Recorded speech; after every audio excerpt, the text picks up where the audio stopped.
जैश ए मोहम्मद, हिजबुल मुजाहिदीन के आतंकवादी अपने ठिकानों में बैठकर किस तरह हंस रहे होंगे। और यही नहीं, इन्हीं आतंकी संगठनों से अमेरिकी मेहमानों को बचाना भी है, इसीलिए लगभग लॉकडाउन लगाने की स्थिति में पाकिस्तान आ गया है। लेकिन इस वक्त की बड़ी खबर इजराइल से आ रही है, जो आपको बता दें, जब ईरान ये कह रहा है कि अगर लेबनान में युद्ध जारी रहा तो वो इस्लामाबाद में होने वाली शांति वार्ता से पीछे हट जाएगा, तब इजराइल ने कहा है कि वो लेबनान में अपनी सैन्य कार्रवाई को नहीं रोकेगा और ईरान में भी उसके लिए युद्ध खत्म नहीं हुआ है। इजरायली सेना के chief of staff major general Eyal Zamir ने साफ कहा है कि इजराइल और हिजबुल्लाह के बीच कोई सीज फायर मुमकिन नहीं है। इजराइल की सेना अभी भी लेबनान को अपना मुख्य मोर्चा मानती है और वहां लगातार लड़ाई को जारी रखा जाएगा। समझ रहे हैं इसका मतलब? उन्होंने यह भी कहा है कि ईरान के साथ युद्ध सिर्फ रुका है, लेकिन इसे खत्म ना समझा जाए। और ये बहुत बड़ी बात है, जब दुनिया ये समझ रही है कि ये युद्ध अब रुक जाएगा, तब इजराइल की सेना के प्रमुख कह रहे हैं कि इजराइल किसी भी पल ईरान पर फिर से हमला कर सकता है और यह हमला पहले से भी कहीं अधिक और शक्तिशाली होगा, इससे कहीं ज्यादा भयानक भयंकर होगा। सुनिए, इसका मतलब समझ रहे हैं आप आईडीएफ के चीफ को सुन रहे थे, इजरायली डिफेंस फोर्स के चीफ को, जिनका यह साफ कहना है कि किसी भी वक्त ईरान पर भी हमले कर सकते हैं और वो पहले से भी ज्यादा खतरनाक हमले होंगे। ये युद्ध रुकने के संकेत हैं। अरे पाकिस्तान को बिचौलिया बनाइएगा युद्ध रुकवाने के लिए, आतंकी अड्डे पर शांति पाठ कराने की कोशिश कीजिएगा तो यही हाल होगा। उधर स्ट्रेट ऑफ हॉर्मुज से भी अच्छी खबर नहीं आ रही है। राष्ट्रपति ट्रंप की नाराजगी के बाद भी ईरान ने समुद्री मार्ग को अभी खोला नहीं है, बल्कि अब तो देखिए, रॉयटर्स के मुताबिक आज भी कई जहाजों को ईरान ने स्ट्रेट ऑफ हॉर्मुज से गुजरने की इजाजत ही नहीं दी। और हमारे पास तस्वीरें आई हैं जिनमें साफ दिख रहा है कि स्ट्रेट ऑफ हॉर्मुज में जहाजों का आना जाना लगभग बंद है। सैटेलाइट डेटा से पता चला है कि आज भी, यहां से जानते हैं, कच्चे तेल ले जाने वाले जहाज नहीं गुजर पा रहे। यह भी तब हो रहा है जब अमेरिकी राष्ट्रपति डोनाल्ड ट्रंप ने सोशल मीडिया पर नाराजगी जताते हुए कहा कि ईरान घटिया काम कर रहा है, उनके बीच इस तरह का समझौता नहीं हुआ था जैसा कि ईरान दिखा रहा है।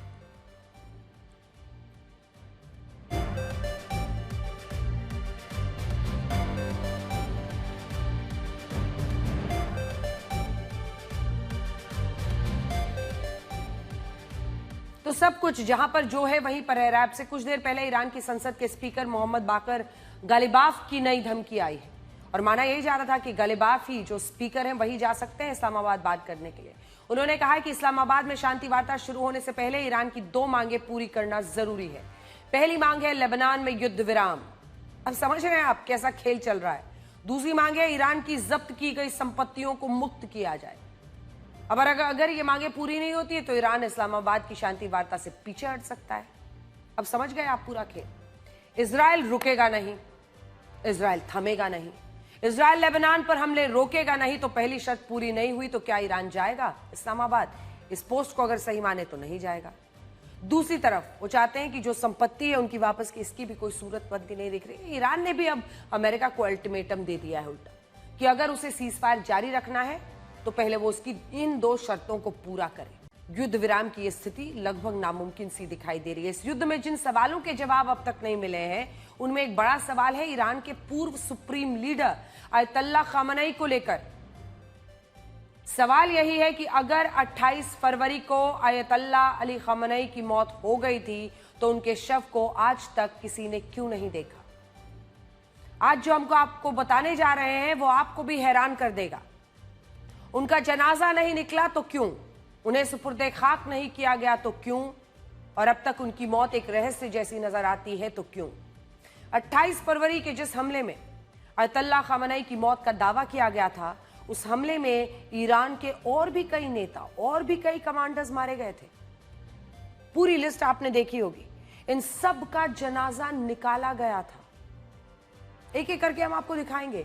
ईरान के सरकारी मीडिया प्रेस टीवी ने खुद इसका लाइव प्रसारण भी किया था और सारे एक जगह ही मारे गए थे। अयतुल्ला अली खामेनी के साथ मारे जाने वाले लोगों का तो जनाजा निकला, लेकिन अयतुल्ला अली खामेनी का नहीं। अब भी जब इन तस्वीरों को आप देखेंगे तो इनमें साफ दिखता है कि 11 मार्च को उन तमाम शीर्ष अधिकारियों और लोगों का तेहरान में जनाजा निकाला गया जो 28 फरवरी के हमले में मारे गए थे। और इसी से यह सवाल खड़ा होता है कि जब आयतुल्लाह खामेनी के साथ मारे गए ईरान के बाकी शीर्ष अधिकारियों का जनाजा निकाला गया, उन्हें सुपुर्द खाक किया गया, तो आयतुल्लाह अली खामेनी का शव किसी ने क्यों नहीं देखा? शुरुआत में सोशल मीडिया पर कई लोगों ने यह दावा किया कि आयतुल्लाह खामेनी का शव इजराइल के हमले में क्षत विक्षत हो गया था, जिसके कारण उनका जनाजा नहीं निकाला गया। लेकिन इस दावे की कभी आधिकारिक रूप से पुष्टि नहीं की। और अगर क्षत विक्षत हुआ तो क्या सिर्फ उन्हीं का शव हुआ, उन्हीं का शरीर हुआ? बाकी अधिकारियों का तो जनाजा निकला। तो जिसका जो हिस्सा मिले, अंग मिले, उसी के साथ जनाजा तो निकाला जाता है। अंतर्राष्ट्रीय न्यूज एजेंसी रॉयटर्स ने खुद बताया कि मलबे के नीचे दबे जिस शव को आयतुल्लाह खामेनी का शव बताया जा रहा था, ये एक AI तस्वीर थी। तो खूब झूठ में जिसको कहते हैं ना, खूब प्रोपेगेंडा भी फैलाया जाता है। उल्टा ईरान के मीडिया ने तो यह बताया कि 28 फरवरी को हमले वाले दिन major general Sayyed Abdul Rahim Mousavi, chief of staff Mohammad Pakpour और इस्लामिक रेवोल्यूशनरी गार्ड कॉर्प्स के शीर्ष commander Ali Shamkhani Ayatollah Khamenei के साथ ही मारे गए थे, उसी जगह पर। और इन तमाम शीर्ष अधिकारियों का भी बाद में जनाजा निकाला गया। सोचिए, अगर इनका शव ईरान को मिला तो आयतुल्लाह खामेनी का शव कैसे नहीं मिला? शुरुआत में जब ईरान के अंदर इस तरह की सुगबुगाहट थी कि आयतुल्लाह खामेनी जिंदा हो सकते हैं, तब ईरान के ही सरकारी मीडिया में यह बाकायदा घोषणा कराई गई थी कि 4 मार्च से आयतुल्लाह खामेनी का शव आम जनता के सामने लाया जाएगा। उनके सरकारी चैनल ने यह बताया था। उस वक्त Islamic Republic of Iran broadcasting यानी IRIB ने यह बताया था कि आयतुल्लाह खामेनी का शव तेहरान के ग्रैंड मसाला प्रेयर कॉम्प्लेक्स में रखा जाएगा और यह शोक सभा पूरे दिन तक चलेगी। लेकिन बाद में सुरक्षा कारणों से इस कार्यक्रम को टाल दिया गया और उसके बाद से आज तक आयतुल्लाह खामेनी का जनाजा नहीं निकाला गया। अली लारिजानी से लेकर ईरान के जितने शीर्ष अधिकारी हैं, क्या ऐसे वक्त पर सुरक्षा खतरे में नहीं है? जितने लारिजानी साहब हों या अन्य शीर्ष अधिकारी हों, पहले या बाद में इस युद्ध के दौरान मारे गए, सबका जनाजा निकाला गया। लेकिन एक आयतुल्लाह खामेनी ही है जिनकी लोगों ने सिर्फ मौत की खबर सुनी, लेकिन उनके शव को आज तक नहीं देखा गया। आयतुल्लाह खामेनी ही नहीं बल्कि उनके बेटे और ईरान के नए सुप्रीम लीडर मुश्तबा खामेनी को लेकर भी इसी तरह का रहस्य बना रहा।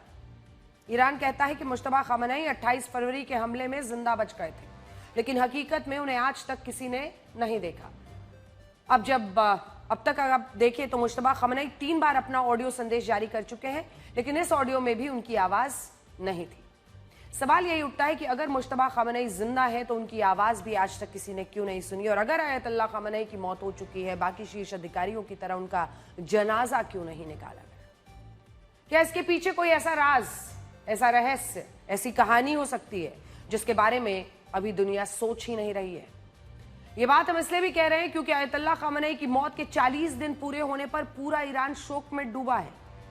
तेहरान से लेकर बुशहर और तबरीज जैसे शहरों तक लाखों की संख्या में लोग सड़कों पर उतरे। राष्ट्रपति मसूद पेजेश्कियान समेत ईरान के तमाम बड़े नेताओं और कमांडर्स ने इस 40 समारोह में शिरकत कर आयतुल्लाह खामेनी को याद भी किया। 40 का अर्थ 40 दिन होता है, 40वीं जो मनाई जाती है। इस्लामी संस्कृति में शोक की पारंपरिक अवधि 40 दिन होती है, इसलिए 40 दिन पूरे होने पर पूरे ईरान में शोक मनाया गया। लेकिन बड़ा सवाल यही है कि जब ये युद्ध रुक चुका है, तब भी आयतुल्लाह खामेनी का जनाजा नहीं निकाला जा रहा, और क्या दुनिया कभी उनका जनाजा और शव देख भी पाएगी? देखिए, हमारा आपसे एक सवाल है, अगर कोई आपसे ये कहे कि किसी आतंकी संगठन के टेरर कैंप में शांति के मुद्दे पर बड़ी बैठक बुलाई गई है, तो आप इसे क्या मानेंगे? आप इस पर गंभीर होंगे या इस शांति के नाम किया जा रहा एक भद्दा मजाक मानेंगे? आज पाकिस्तान में हूबहू ऐसा हो रहा है। जो पाकिस्तान पूरी दुनिया में आतंकवाद का सबसे बड़ा अड्डा है, वहां कल से शांति का पाठ पढ़ा जाएगा। पाकिस्तान की हालत देखिए आपने, पता नहीं आपने सोशल मीडिया पर देखा या नहीं, लेकिन हम आपको सारी तस्वीरें दिखाएंगे। दिलचस्प बात यह है कि इस्लामाबाद टॉक्स, नोबेल सब चल रहा है।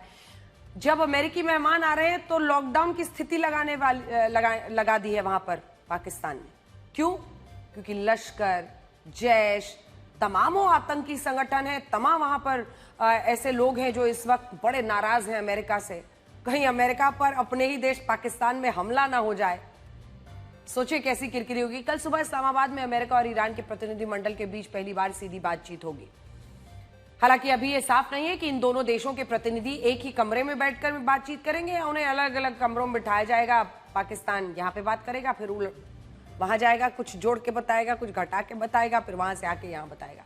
अब देखिए, कूटनीति की दुनिया में इसे शटल डिप्लोमेसी भी कहा जाता है, लेकिन यह माना जाता है कि ऐसी सूरत इसके जरिए भी बनाई जा सकती है जब दोनों को आमने सामने लाया जा सके। इस युद्ध से पहले जब जिनीवा और मस्कट में अमेरिका और ईरान की न्यूक्लियर डील को लेकर बातचीत चल रही थी, तब दोनों देशों के प्रतिनिधि एक दूसरे के सामने बैठने तक को तैयार नहीं हुए थे। उस वक्त यह तय हुआ था कि ईरान के प्रतिनिधि अलग कमरे में बैठेंगे, अमेरिका के प्रतिनिधि अलग कमरे में बैठेंगे। उस वक्त मध्यस्थता ओमान करा रहा था, इसलिए ओमान के अधिकारी पहले एक कमरे में जाकर अमेरिका का पक्ष सुनते थे, फिर दूसरे कमरे में जाकर ईरान को बताते थे, फिर ईरान जो कहता था वो जाकर अमेरिका को बताते थे। कहा जा रहा है कि कल से शुरू होने वाली शांति वार्ता में शटल डिप्लोमेसी के तहत अमेरिका और ईरान के प्रतिनिधि अलग अलग कमरों में बैठ सकते हैं और पाकिस्तान उनका संदेश वाहक बन सकता है। अमेरिका की तरफ से इस बैठक में 3 नेता हिस्सा लेंगे। पहले है उपराष्ट्रपति जेडी वैंस, जिन्होंने इस युद्ध का विरोध किया था और इसे गलत माना था। माना जा रहा है कि ईरान ने यह शर्त रखी थी कि वो इस बातचीत में तभी हिस्सा लेगा जब उपराष्ट्रपति जेडी वैंस इसका नेतृत्व करेंगे, और इसी शर्त पर जेडी वैंस को पाकिस्तान भेजा गया है। दूसरे है राष्ट्रपति ट्रंप। ये भी दिखाता है राष्ट्रपति ट्रंप के दामाद जैरेड कुशनर। लेकिन उनके बारे में बताने से पहले आपको बताएं कि जो ईरान चाहता था कि जेडी वैंस को भेजिए बातचीत के लिए, उस पर अमेरिका को सहमत होना पड़ा। तो ये साफ दिखाता है कि युद्ध विराम आज अमेरिका की मजबूरी बन चुकी है। दूसरे व्यक्ति जो वहां पर मौजूद रहेंगे वो हैं डोनाल्ड ट्रंप के दामाद और उनके विशेष दूत जैरेड कुशनर, जो खुद यहूदी हैं। और ये माना जाता है, इजराइल के प्रधानमंत्री बेंजामिन नेतन्याहू को अंकल नेतन्याहू भी कहते हैं, और माना जाता है कि भाई वो प्रो इजराइल है, तो इजराइल लेबनान को लेकर जो भी कह रहा है उस पर वो जल्दी समर्पण नहीं करेंगे। ये बात हम इसलिए भी बता रहे हैं क्योंकि जैरेड कुशनर पर ईरान बिल्कुल भरोसा नहीं करता है। ईरान कहता है जैरेड कुशनर इजराइल के प्रति ज्यादा वफादार है, राष्ट्रपति ट्रंप ने उन्हें मिडिल ईस्ट में अपना दूत बनाकर गलती की। और तीसरे हैं स्टीव विटकॉफ, वो भी यहूदी हैं, और पिछली वार्ता में जैरेड कुशनर स्टीव विटकॉफ, जो कि मिडिल ईस्ट में आप समझ लीजिए पीस ऑनवॉय उन्हें कहा जाता है ट्रंप का, ईरान से बातचीत कर रहे थे, और इसीलिए इस बार भी उन्हें उपराष्ट्रपति जेडी वैंस के साथ पाकिस्तान भेजा गया है। दूसरी तरफ ईरान की तरफ से इस बात में 2 नेता हिस्सा ले सकते हैं। इनमें पहले है ईरान के विदेश मंत्री अब्बास अराक्ची और दूसरे हैं ईरान की संसद के स्पीकर मोहम्मद बाकर गालिबाफ। हालांकि ईरान ने अभी अपने प्रतिनिधिमंडल को लेकर आधिकारिक रूप से कोई जानकारी नहीं दी है। उल्टा ईरान की फार्स न्यूज एजेंसी का दावा है कि अगर लेबनान में इजराइल ने अपने हमलों को रोका नहीं तो ईरान ने शांति वार्ता के लिए अपने प्रतिनिधिमंडल को ही पाकिस्तान नहीं भेजेगा। सोचिए, शुरू में ही फॉल्स स्टार्ट हो जाना। हालांकि अभी हो सकता है सूरत बन जाए और ईरान से वहां पर बातचीत के लिए लोग पहुंचे, लेकिन अगर नहीं पहुंचेंगे तो बड़ी किरकिरी होगी क्योंकि जेडी वैंस पाकिस्तान पहुंच जाएंगे। उधर अमेरिका भी बातचीत से पहले खूब धमकियां दे रहा है। उपराष्ट्रपति जेडी वैंस ने पाकिस्तान के लिए रवाना होने से पहले जानते हैं क्या कहा? उन्होंने कहा कि अगर ईरान सही नीयत से बात करेगा तो अमेरिका खुले दिल से बातचीत के लिए तैयार है, लेकिन अगर ईरान कोई चालाकी दिखाता है या कोई धोखा देता है तो फिर अमेरिका उसके खिलाफ कड़े से कड़ा रुख अपनाएगा। Look, we're looking forward to the negotiation. I think it's going to be positive. We'll, of course, see. As the President of the United States said, if the Iranians are willing to negotiate in good faith, we're certainly willing to extend the open hand. If they're going to try to play us, then they're going to find that the negotiating team is not that receptive. So we're going to try to have a positive negotiation. The President has gave us some pretty clear guidelines. ये शांति वार्ता कल सुबह 10 बजे तक शुरू होने की उम्मीद है। इस्लामाबाद तब तक पहुंच जाएंगे जेडी वैंस, और इसके लिए इस्लामाबाद के सेरीना होटल को वेन्यू बनाया गया है। ये उसी होटल की तस्वीर हम आपको दिखा रहे हैं। ये बड़ा होटल है, लगभग 387 कमरों का 5 स्टार होटल है वहां का, जहां ईरान और अमेरिका के प्रतिनिधि को ठहराया जाएगा, और यही इस होटल में इन दोनों देशों के बीच सीज फायर की शर्तों को लेकर बात होगी। हालांकि इस शांति वार्ता को लेकर पाकिस्तान की हालत इतनी खराब है कि उसे अपनी ही राजधानी में लॉकडाउन लगाना पड़ रहा है। इस्लामाबाद के पूरे क्षेत्र को रेड जोन घोषित किया गया है। सेना ने सेरीना होटल को खाली कराकर इसे अपने नियंत्रण में ले लिया है। मतलब पाकिस्तान को अपने ही देश के लोगों पर भरोसा नहीं है। वो इतना डरे हुए हैं कि हमने जो गली गली इतने आतंकी बना रखे हैं, पाल रखे हैं, वो कुछ खेल ना खराब कर दे। अब कल से यहां सिर्फ ईरान और अमेरिका का प्रतिनिधिमंडल होगा, बाकी पाकिस्तान के अधिकारी, वहां की सेना होगी। यही नहीं, सुरक्षा कारणों से इस्लामाबाद और रावलपिंडी में अगले 2 दिनों की छुट्टी घोषित कर दी गई है।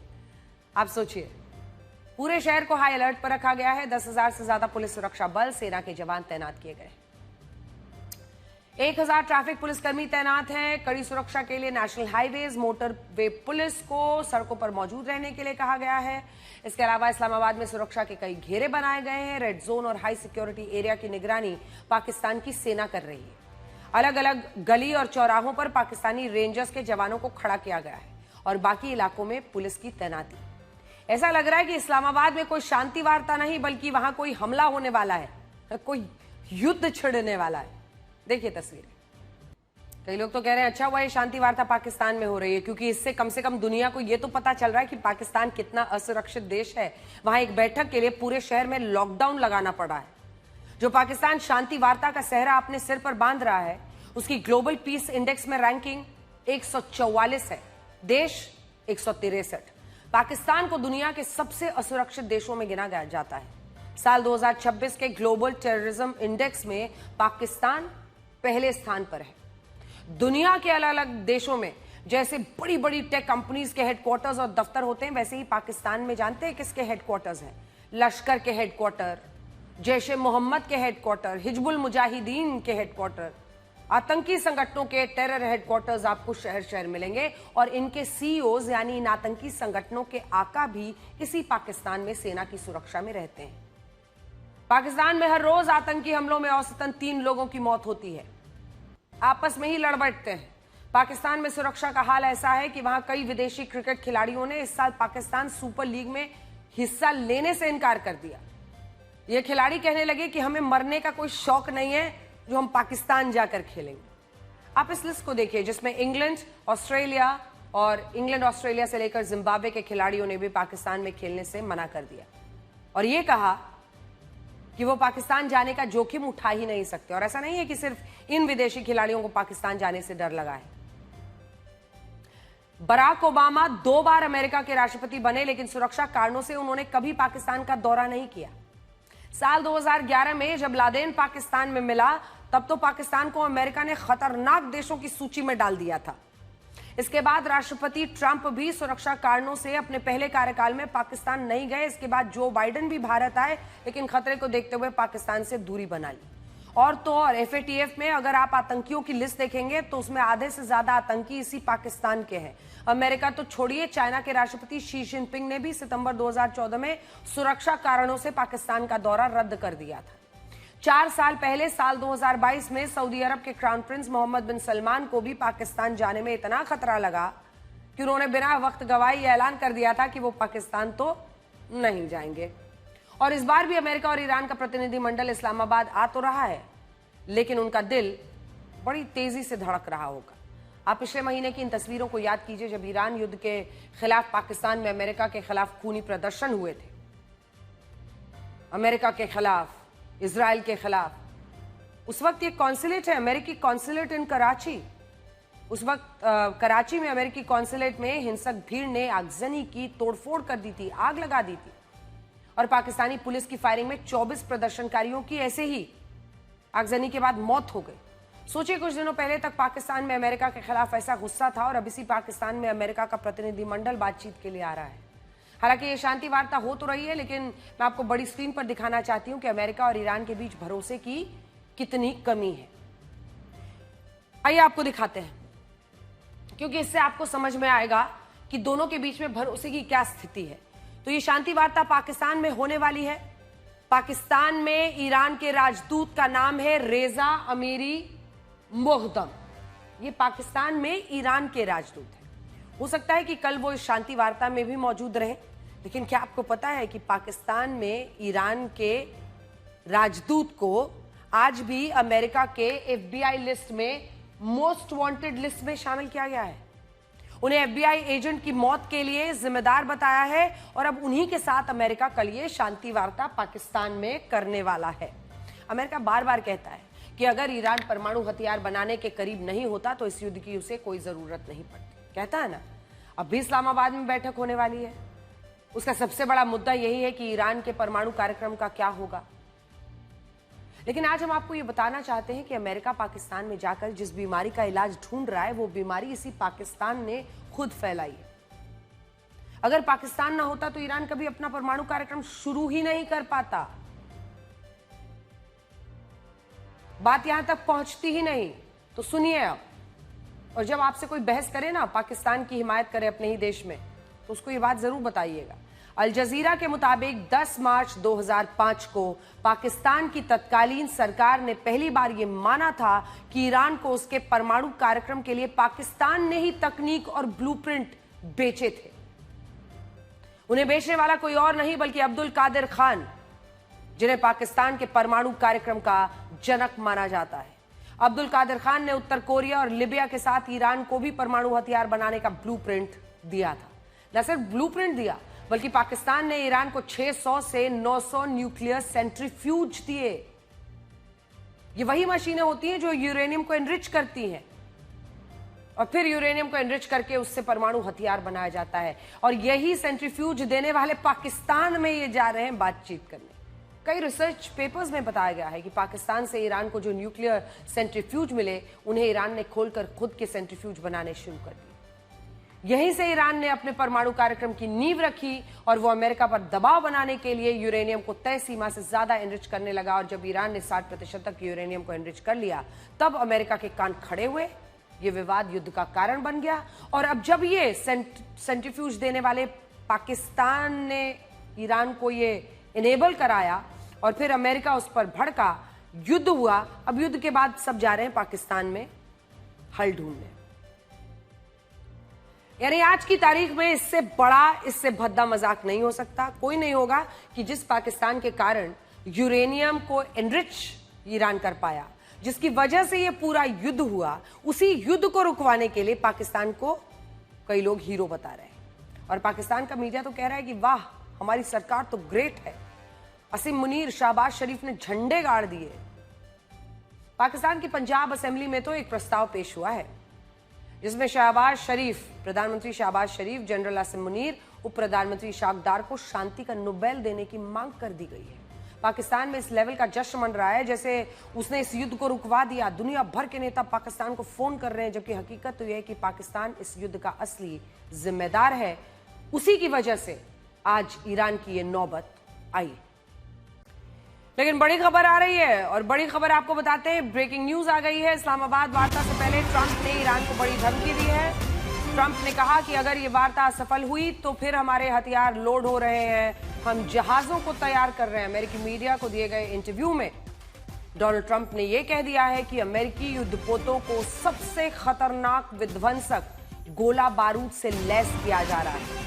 तो डोनाल्ड ट्रंप ईरान को फिर धमका रहे हैं। जब उनसे पूछा गया कि क्या उन्हें लगता है कि वार्ता सफल होगी, तो ट्रंप ने कहा कि अगले 24 घंटे में पता चल ही जाएगा कि वार्ता का क्या होगा। ट्रंप ने कहा कि इस बार हम अपने जहाजों में ऐसे हथियार लोड कर रहे हैं जिसका इस्तेमाल पहले कभी नहीं हुआ। पाकिस्तान में सीजफायर की शर्तों को लेकर शांति वार्ता तो शुरू हो रही है, लेकिन लेबनान पर अब भी युद्ध के काले बादल छाए हैं। इजरायल ने अमेरिका के दबाव में यह तो कहा कि वो लेबनान के साथ बातचीत को शुरू करेगा, लेकिन हकीकत में इजरायल ने लेबनान पर हमले बंद नहीं किए हैं।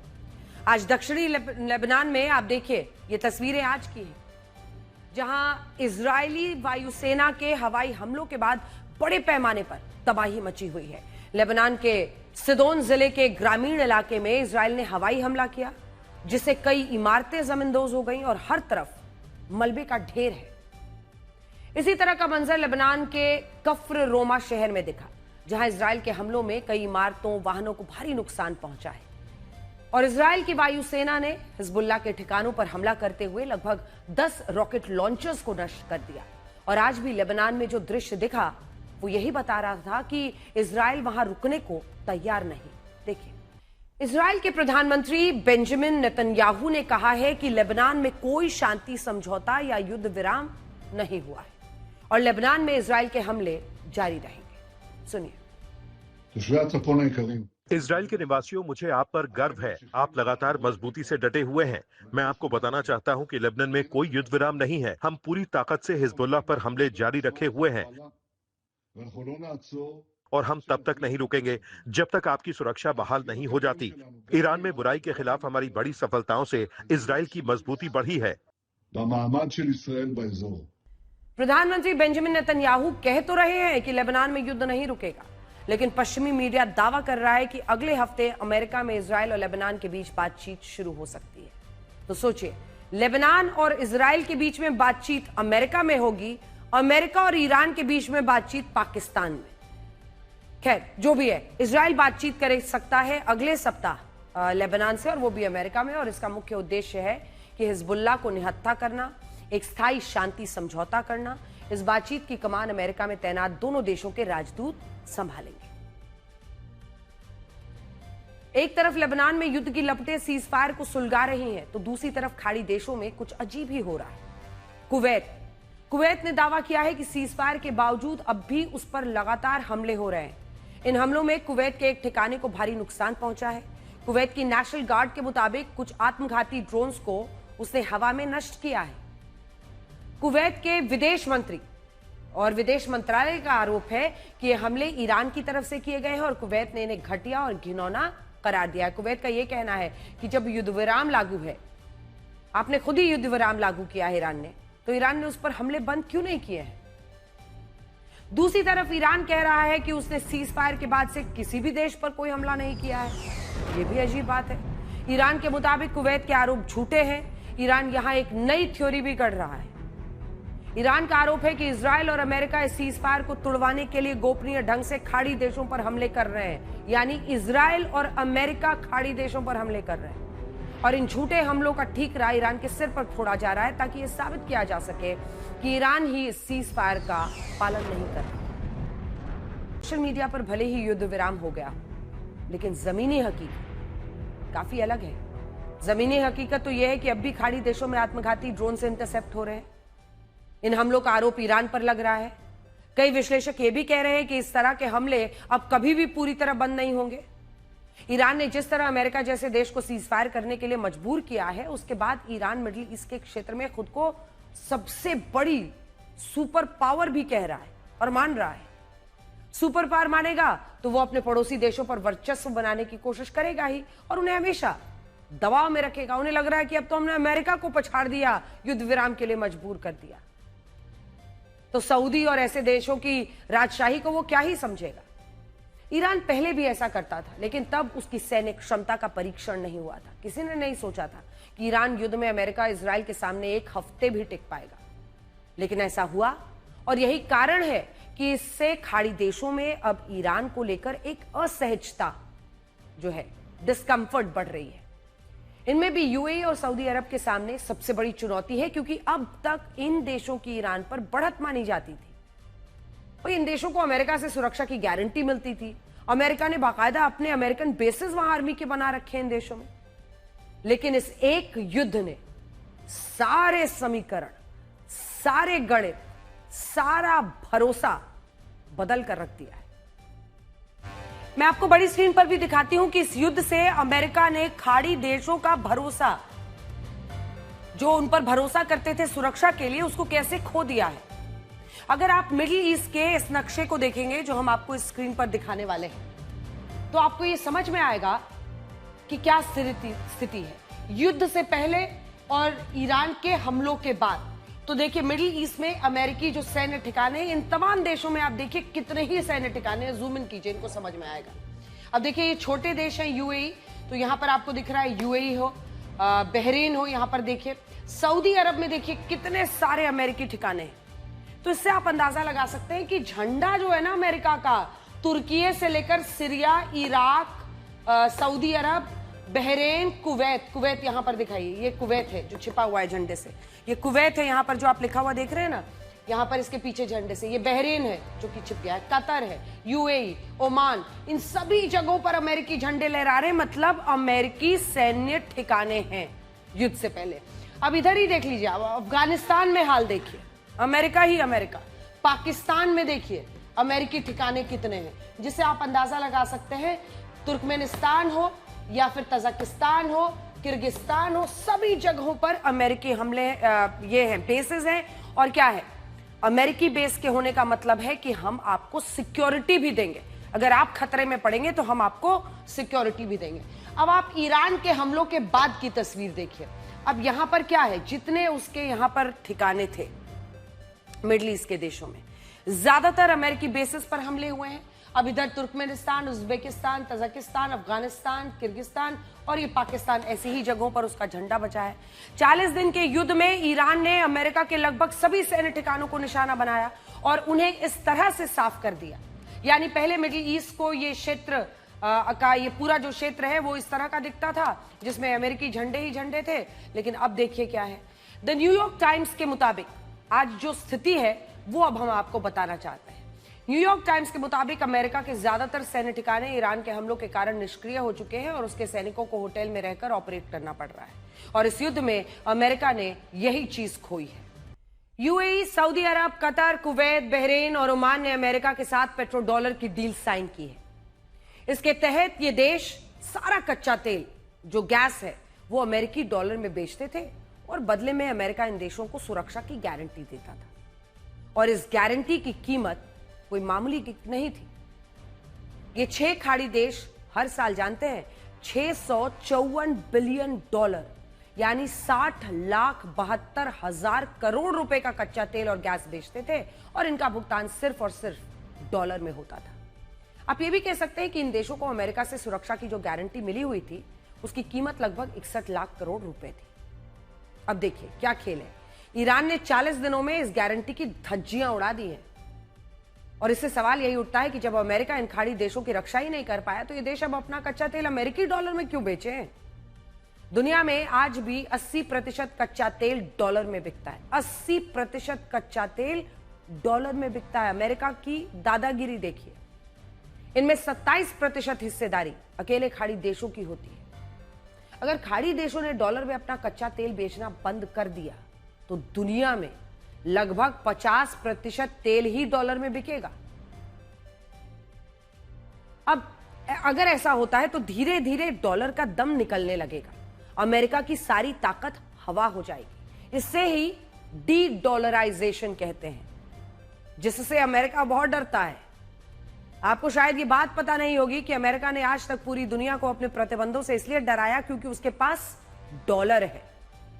अमेरिका जब किसी देश पर प्रतिबंध लगाता है ना तो वो देश डॉलर का इस्तेमाल नहीं कर पाता है। इससे वो देश आइसोलेट होने लगता है। इससे उसके देश की अर्थव्यवस्था टूटने लगती है। लेकिन सोचिए, भविष्य में अगर डॉलर ही कमजोर हो जाए और ये बाकी देश एकजुट हो जाएं, पूरी दुनिया अलग अलग करेंसी में व्यापार करने लगे तो अमेरिका प्रतिबंधों का कोई महत्व ही नहीं रह जाएगा। और जो ये बार बार सैंक्शंस की धमकी वो देते हैं, टैरिफ की धमकी देते हैं, ये बेमानी हो जाएंगे। ये बात अमेरिका भी अब मान चुका है। अमेरिका के ही विदेश मंत्री मार्को रूबियो ने साल 2023 में फॉक्स न्यूज को दिए एक इंटरव्यू में यह कहा था कि जिस तरह पूरी दुनिया डॉलर को छोड़कर दूसरी करेंसी पर शिफ्ट हो रही है उससे 5 साल बाद डॉलर की बादशाहत खत्म हो जाएगी और डी डॉलराइजेशन अमेरिका से सुपर पावर का टैग छीन लेगा। और अब यही होता हुआ दिख रहा है। और इसमें ईरान के युद्ध ने अमेरिका और उसके डॉलर का खेल और बिगाड़ दिया है। शुरू में तो ऐसा हुआ, कई देशों की करेंसी टूटी और ऐसा लगा कि डॉलर तो और भी ताकतवर और मजबूत हो रहा है। लेकिन अब देखिए, सऊदी अरब ने इस युद्ध में पहली बार ईरान के विदेश मंत्री अब्बास अरागची से बात की है और ऐसा लग रहा है कि अब खाड़ी देशों के फ्रेंडशिप गोल बदलने वाले हैं। और अगर ऐसा होता है तो इससे दुनिया में अमेरिका के वर्चस्व, उसकी हेजेमनी को करारी चोट लगेगी। पहले 16 नवंबर 1961 को अमेरिका के तत्कालीन राष्ट्रपति जॉन एफ कैनेडी ने यूनिवर्सिटी ऑफ वॉशिंगटन में एक ऐतिहासिक भाषण दिया था जिससे अमेरिका ने कुछ नहीं सीखा। आज हम ये नायाब भाषण और उसका एक हिस्सा लेकर आपके लिए आए हैं। इसको सोशल मीडिया पर भी जरूर शेयर कीजिएगा। ये बहुत मायने रखता है। जो बात उन्होंने तब कही थी वो आज तक अमेरिका समझ नहीं पाया है। कैनेडी की उस बात को हम सुनाएंगे, लेकिन उससे पहले आपको बताते हैं उन्होंने कहा था कि अमेरिका को इस सच्चाई का सामना करना होगा कि वो ना तो सर्वशक्तिमान है और ना ही सब कुछ जानने वाला है। दुनिया की आबादी में उसकी हिस्सेदारी सिर्फ 6% है और ऐसे में अमेरिका को यह सोच छोड़ देनी चाहिए कि वो दुनिया की हर समस्या का हल खोज सकता है, हर चुनौती और कठिनाई को पलट सकता है। दुनिया भर की प्रॉब्लम्स का अमेरिकन सॉल्यूशन नहीं हो सकता है। अगर राष्ट्रपति ट्रंप ने जॉन एफ कैनेडी के इस भाषण को सुना होता, इसे जरा सी भी सीख ली होती, तो वो शायद ईरान में कभी युद्ध नहीं छोड़ते। यह नायाब भाषण जॉन एफ कैनेडी का, जो अमेरिका को ही आईना दिखा रहा है। सुनिए, 40 दिनों के इस युद्ध ने कई सबक सिखाए। इसने यह बताया कि ईरान उतना कमजोर नहीं है जितना सब समझते थे। इसने यह सिखाया कि अमेरिका उतना ताकतवर नहीं है जितना उसे माना जाता था और अमेरिका को भी झुकाया जा सकता है। यह इस युद्ध ने विश्व को बताया। इसने यह भी सिखाया कि इजराइल उतना सुरक्षित नहीं है जितना उसे सब देश समझते थे। आपने देखा होगा कि इस युद्ध में ईरान की मिसाइलों ने कैसे इजराइल को भारी नुकसान पहुंचाया। कई लोग ये मानते थे कि अभेद्य है उसका आयरन डोम, लेकिन ये मिसाइलें उसके परमाणु ठिकानों तक भी पहुंच गई। इसी युद्ध ने यह भी सिखाया कि आयरन डोम अभेद नहीं है जैसा माना जाता था। इसी युद्ध ने यह भी बताया कि दुबई और अबू धाबी जैसे शहर, जिन्हें दुनिया के सबसे सुरक्षित शहर माना जाता था, अलग अलग देशों से जो सबसे पैसे वाले लोग होते हैं अपना देश छोड़ छोड़ के यहां पर आते हैं बसने के लिए, ये देश भी असुरक्षित साबित हुए। इसी तरह सऊदी अरब भी उतना साहसी नहीं है जितना वो खुद को बताता है। पूरे मिडिल ईस्ट में सबसे बड़ा रक्षा बजट सऊदी अरब का, बैठे रहे हाथ पर हाथ धरे, लेकिन अंत में सऊदी अरब ने ईरान के किसी भी हमले का जवाब नहीं दिया। वो ईरान के कई हमलों को रोक भी नहीं पाया। और इस युद्ध ने यह भी सिखाया कि खाड़ी देशों में वैसा मुस्लिम ब्रदरहुड नहीं है जैसा कि पूरी दुनिया में पेश किया जाता था। हकीकत तो यह है कि जब रमजान का पवित्र महीना चल रहा था तब ईरान मुस्लिम देशों पर मिसाइलें दाग रहा था और इन मुस्लिम देशों में से अमेरिका भी ईरान पर हमले कर रहा था, इन्हीं देशों से। तो सोचिए, काहेगा मुस्लिम भाईचारा? जब पूरी दुनिया का ध्यान अमेरिका, इजराइल और ईरान की जंग और सीजफायर की बातचीत पर टिका है, तब दुनिया में जंग का एक और मोर्चा खुलने की कगार पर है। लगता है कि समंदर की गहराइयों में एक और खतरनाक खेल खेला जा रहा है जो जंग की ओर मुड़ सकता है। और यह खींचतान है रशिया और ब्रिटेन की। आरोप है कि रशिया की परमाणु सबमरीन्स ने ब्रिटेन की घेराबंदी करने की कोशिश की, जिसे ब्रिटिश रॉयल नेवी ने 1 महीने लंबे चले बेहद गुप्त ऑपरेशन में नाकाम कर दिया है। अब ब्रिटेन ने कहा है कि वो पुतिन से अपनी नजरें नहीं हटाएगा। आरोप है कि रशिया ने ब्रिटेन को चकमा देने के लिए अपनी घातक अकूला क्लास परमाणु पनडुब्बी को आगे किया ताकि ब्रिटेन की सेना का पूरा ध्यान इस बड़ी पनडुब्बी पर रहे। लेकिन इसकी आड़ में क्या हो रहा था?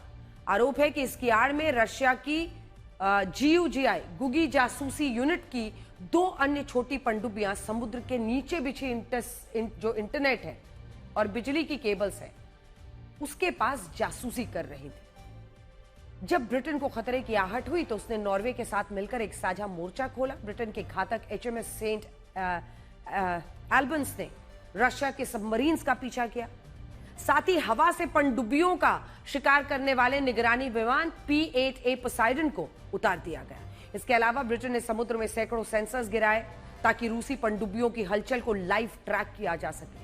आप सोचिए, हम लोग बार बार कहना है कि अलग अलग जगहों पर रशिया यूक्रेन का युद्ध चल ही रहा है। पाकिस्तान अफगानिस्तान का बीच में चला, इधर आप देख ही रहे हैं कि ईरान और इजराइल अमेरिका के बीच में क्या स्थिति है, इधर ब्रिटेन और रशिया।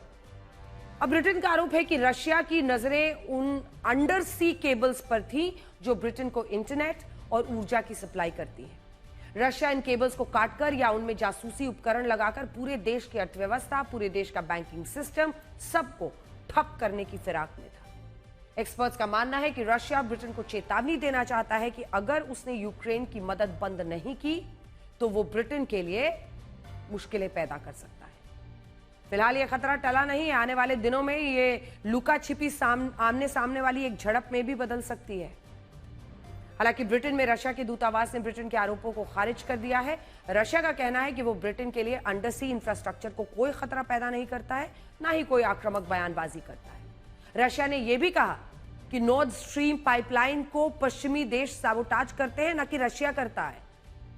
इस बीच रशिया ने एक और आरोप लगाया है कि जर्मनी 30 दिन में परमाणु हथियार बना सकता है। उसने अमेरिका और यूरोप के देशों से पूछा कि जैसे ही उन्होंने ईरान पर कार्रवाई की, क्या वो जर्मनी पर भी ऐसी ही कार्रवाई करेंगे, और क्या अमेरिका यूरोप के देशों को परमाणु हथियार बनाने से रोकेगा। अब देखिए,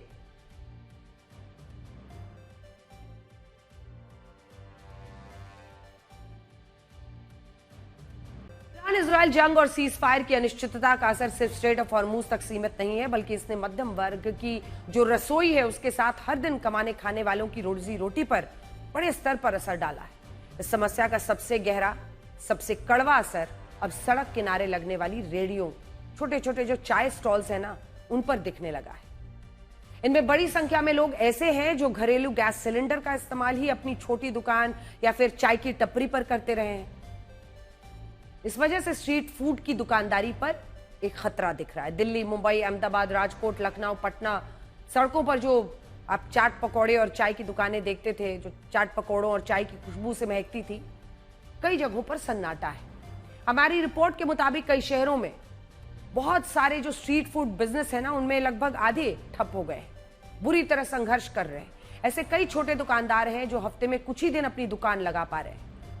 इनमें से कई ऐसे भी हैं जिन्होंने पहले नियम तोड़े, जिन्होंने ब्लैक में सिलेंडर लिए थे, अब उनके लिए सबसे ज्यादा मुश्किलें आ रही है सिलेंडर लेने में। ऐसे छोटे दुकानदार जो रोज कमाते हैं, रोज खाते हैं, उनके लिए बड़ी समस्या है, क्योंकि ये घरेलू गैस सिलेंडर पर ही आश्रित थे।